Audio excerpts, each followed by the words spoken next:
금일은 전일 중부지방에서 남부지방으로 이동된 정체 전선에 따라서 우리나라와 일본 쪽에 비가 지금 오고 있는 구역이 있을 수 있고요. 그리고 미 합동 태풍 경보센터에서는 전일과 다르게 금일 91W와 92W에 대한 즉 열대 요란, 열대성 저기압 내지 태풍으로 발달할 수 있는 가능성이 있는 두 개의 열대 요란이 발생했음을 이야기하고 있습니다. 전일은 하루 이후의 상황을 지켜보자라고 했는데 하루가 지난 정도의 상황에 따라서 어떻게 되는가, 이것이 열대성 저기압으로 발달할 수 있는가 여부가 결정이 됩니다. 하루 이후, 그러니까 내일 정도의 91W와 92W가 과연 열대성 저기압 내지 태풍으로 발달할 수 있는가를 볼 수 있기 때문에 내일 모레의 상황을 좀 지켜봐야 된다라는 말씀을 드립니다. 지금 공식적으로 미 합동 태풍 경보센터에서는 두 개의 열대 요란이 발생했음을 공식 발표하였습니다. 윈디닷컴을 통해서 앞으로의 예상되는 비와 그다음에 폭염에 대한 이야기를 좀 드려보겠습니다. 정체전선이 일본 쪽에 향하고 있는데요. 이렇게 보시면 정체전선이 이렇게 일본 쪽을 향해 가고 있습니다.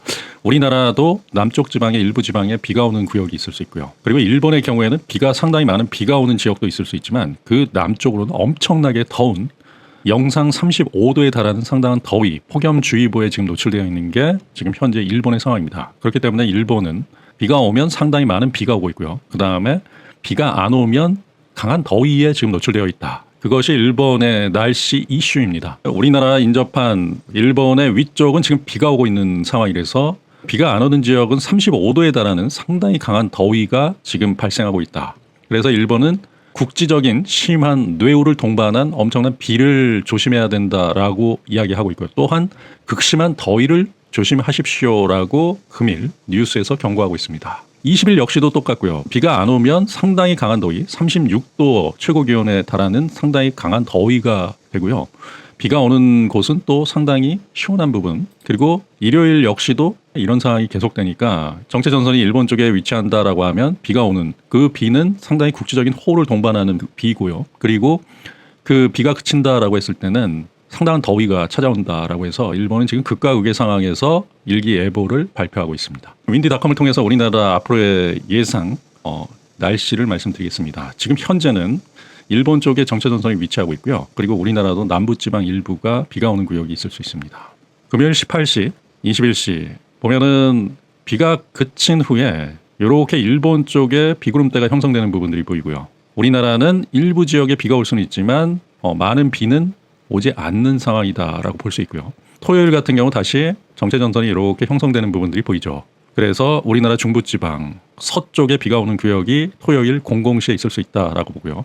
그리고 다시 정체전선이 이렇게 만들어지면서 우리나라 전역에 비가 오는 구역이 있을 수 있다. 토요일 03시의 상황입니다. 예측되는 상황이고요. 토요일 06시 우리나라 전역에 비가 올 수 있다라고 보고요. 토요일 09시 또한 우리나라 전역에 비구름대가 형성될 수 있다. 중국에서 저기압이 생성돼서 정체전선을 위로 갔다 아래로 갔다 끌어당기고 내리고 하는 부분인데 중국의 경우에는 상당히 많은 비가 올 수 있어요. 폭우를 동반할 수 있는 상황이고요. 온대성 저기압이 이동하면서 대한민국 쪽에 상당히 많은 비를 내리게 할 수 있다라고 봅니다. 토요일 12시, 토요일 15시, 토요일 18시 보시면 18시 상황 속에서는 우리나라도 제법 서울 인근 중부지방에 상당히 많은 비가 올 수 있다라고 예측을 하고 있어요.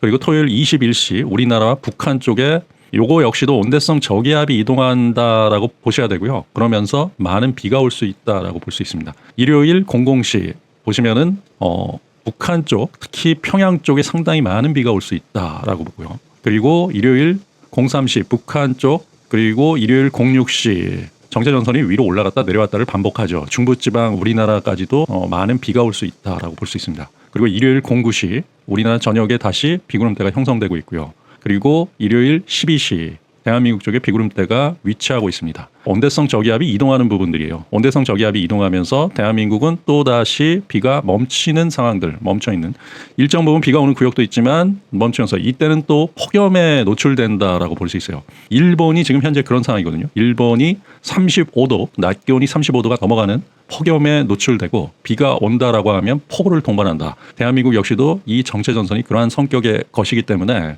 폭염과 폭우에 노출되는 상황이다라고 볼 수 있습니다. 일요일 그리고 이제 다음 주에 일시적인 소강 상태, 월요일에 소강 상태를 보이다가 다시 온대성 저기압이 발달하고 우리나라 쪽으로 이동을 하죠. 편서풍을 타고 이동을 하는 부분들입니다.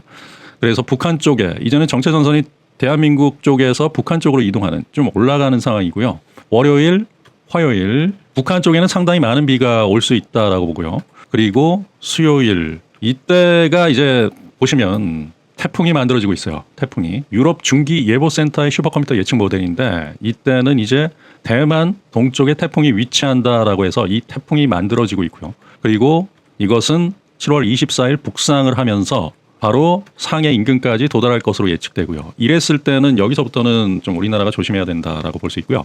이 태풍, 열대성 저기압에서 만들어지는 태풍은 북위 30도 이하에서는 이 무역풍을 타고 동쪽에서 서쪽으로 이동하는데 상하이 위쪽에서는 편서풍을 타고 대한민국 쪽으로 이동을 해요. 서쪽에서 동쪽으로 이동하기 때문에 여기서 상하이를 그대로 때린다라고 하면 태풍이 어느 정도 약화될 수 있겠지만 비껴서 올라간다라고 했을 때는 이 편서풍을 타고 대한민국 쪽으로 올라올 수 있기 때문에 이 태풍의 경로는 굉장히 중요하다라고 보고요.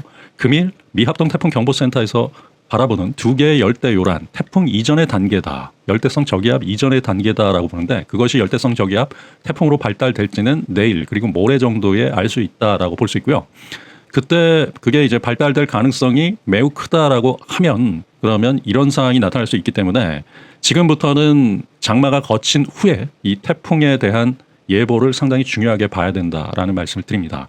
장마도 엄청난 장마 그러면서 폭우를 동반하는 장마였는데 그것이 북한 쪽으로 올라가면서 정체전선이 올라가면서 거치고 그 다음 단계에서 이 태풍이 오는 소식, 태풍이 온다는 것은 굉장히 위험한 상황이 될 수 있다라는 리스크를 동반하고 있습니다. 그렇기 때문에 항상 이 상황을 주의 깊게 바라봐야 된다라고 보고요. 그때그때에 따라서 달라지기 때문에 지금 현재로서는 태풍이 이런 식으로 올라갈 것이다라고 하지만 변화무쌍한 상황이다라고 볼 수 있습니다. 상하이 단계 이후의 상황에서는 어떻게 될지 그때는 그날에 따라서 특히 또 편서풍에 대한 영향을 상당히 받기 때문에 상하이 쪽 이 부근에 있다라고 하면 우리나라 쪽으로 해손의 기온이 지금 현재 상황이다라고 하면 대한민국 쪽으로 이동할 수 있는 여건은 갖췄다라고 볼 수 있기 때문에 상당히 주의를 하셔야 된다라는 말씀을 드립니다. 제가 계속적으로 이야기하는 부분 중에 하나가 이 뇌우입니다. 천둥과 번개인데 지금 일본 쪽이 지금 천둥과 번개를 동반한 뇌우가 상당히 집중되고 있는 부분들이에요. 일본은 이 뇌우와 더불어서 폭우를 동반하고 있다라고 해서 날씨에 대해서 굉장히 중요하게 보고 있습니다. 태풍이라는 것도 2만 메타에 달하는 정나눈 덩어리가 형성되는 상당히 강한 비구름대를 형성하는 부분에서 뇌우, 즉 천둥과 번개를 동반하고 있습니다. 지금 우리나라가 폭우가 온 상황에서도 천둥과 번개를 동반하면서 폭우가 쏟아졌기 때문에 지하주차장이 잠기고 그다음에 마을 하천이 잠기는 그러한 상황이 나타났는데요.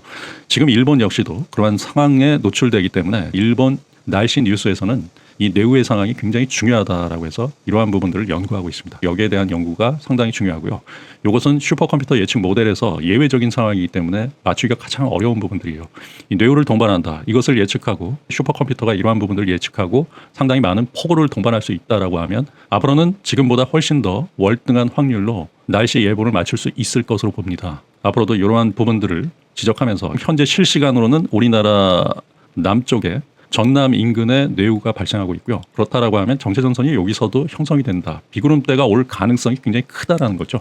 하지만 많은 비가 올 수 있다라는 것과는 별개의 문제입니다. 뇌우만이 발생했을 뿐이지 많은 비가 올지 어쨌든 뇌우가 있다라고 하면 큰 비가 올 수 있다라는 거기 때문에 그러한 부분들을 많이 연구해야 된다라는 말씀을 드립니다. 일본은 지금 이 구역에 상당히 많은 비가 오고 있습니다. 자, 올해는 슈퍼 엘니뇨 예년에 비해서 2도 이상 높은 북반구의 지금 더위가 상당한 그러한 슈퍼 엘니뇨 단계의 마지막이다라고 이야기를 하고 있습니다. 그리고 겨울철에는 상당히 추운 라니냐가 시작된다라고 이야기를 하고 있어요.